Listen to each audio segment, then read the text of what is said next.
What's the most effective way to change the world? Is it through tyranny?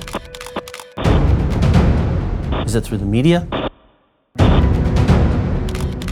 Or is it when you simply touch the hearts of people through compassion and self-sacrifice?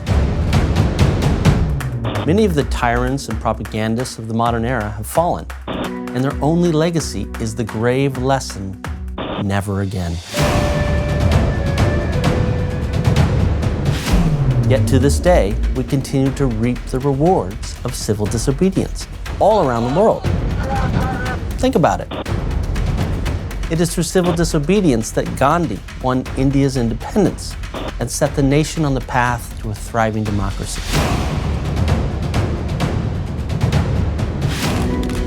It is through civil disobedience that Martin Luther King dismantled Jim Crow laws and set African Americans on the path to equal opportunity.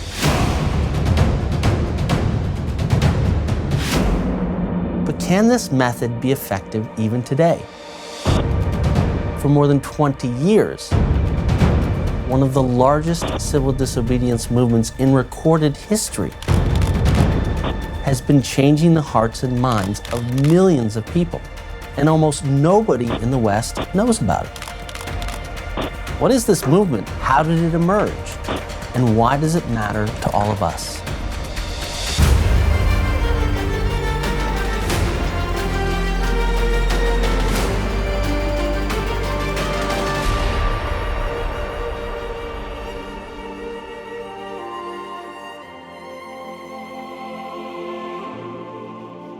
During the 1990s, the Buddhist-based spiritual practice known as Falun Gong was widely popular throughout China. It was featured on state-run television as a model for achieving good health and strong moral character. And by 1999, 100 million people had taken up the practice.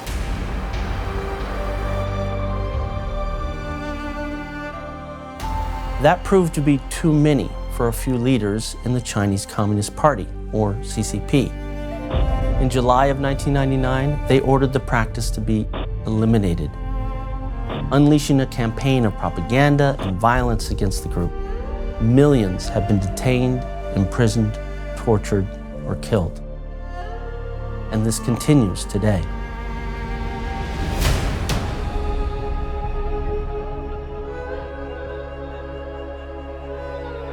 To stamp out the beliefs of 100 million people, the Chinese regime had to mobilize the entire society.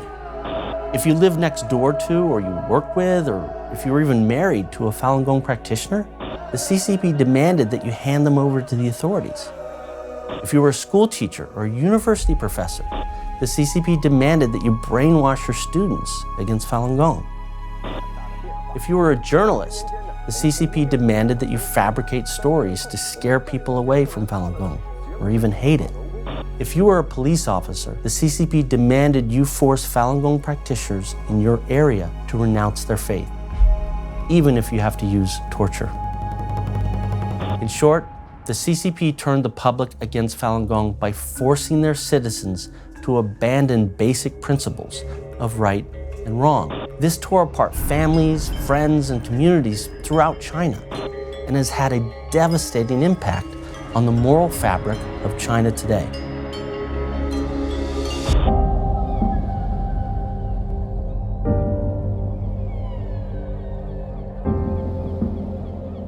And so, in the spirit of Gandhi and Martin Luther King, the Falun Gong community adopted a method of civil disobedience that took their message directly to the people, at great risk for their own lives.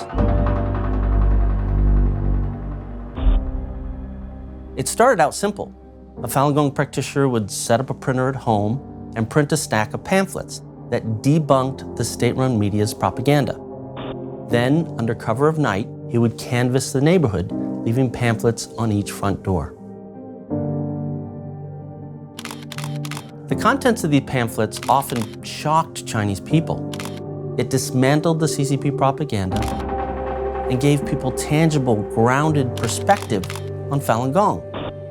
Falun Gong practitioners also began distributing a groundbreaking book called The 9 Commentaries on the Chinese Communist Party, which laid bare the true origins, history, and methods of the ruling communist regime. This book contained shocking details about how the Communist Party was formed, seized power in China, as well as the devastating death toll extracted on the Chinese people during its rule. Upon reading this book, even some of the most loyal Communist Party members began to see the CCP for what it really was. People started talking.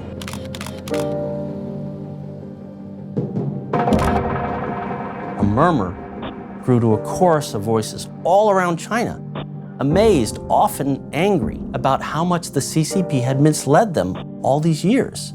And so this underground media started to change hearts and minds on a broad scale.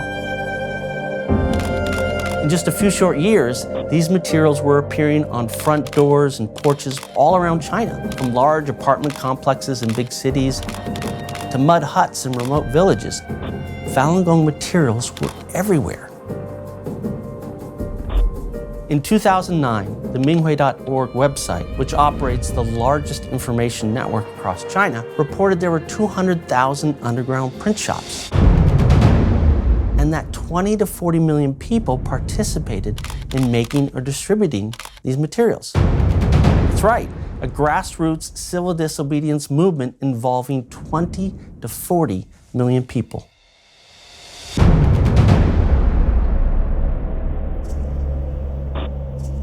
Without the protections of a strong rule of law and transparent justice system, speaking truth to power is a dangerous endeavor.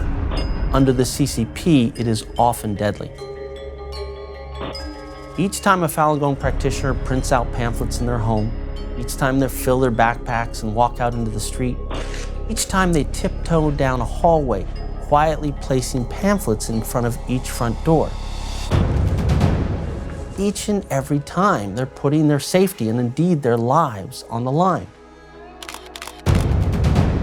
Across China, homes of Falun Gong practitioners are often ransacked by police, desperately searching for the origin of pamphlets that keep appearing throughout their district. And when a Falun Gong practitioner is caught, what comes next is often terrible. Before facing show trials in which they're often sentenced to prison for many years, practitioners are tortured to reveal others in the area that might be involved in producing pamphlets. Each year across China, thousands are arrested or imprisoned. Many are killed. It's a terribly high cost to pay to speak the truth. Is it worth it? In recent years, there have been hundreds of cases where those who had been complicit in the wrongful imprisonment, torture, or even killing of Falun Gong practitioners have stood up and said no more. This includes police chiefs and security agents. They've decided to no longer follow the CCP's directives to eliminate Falun Gong. And it goes way beyond the Falun Gong issue. Because of this grassroots underground media, more than 300 million people across China have quit the CCP and its affiliated organizations. They are making an open declaration to no longer follow the lies, to no longer follow the CCP. And so, the next time when a government official in China is faced with a chance to embezzle money, the next time a police officer is prompted to torture a prisoner, or the next time a medical official is pressured to cover up a deadly new virus, perhaps, now that they've been freed from the hate-filled narratives of the CCP, they will do the right thing. And we will all benefit from that. This is the impact of Falun Gong's underground media in China. This is the impact of the largest civil disobedience movement in the world today.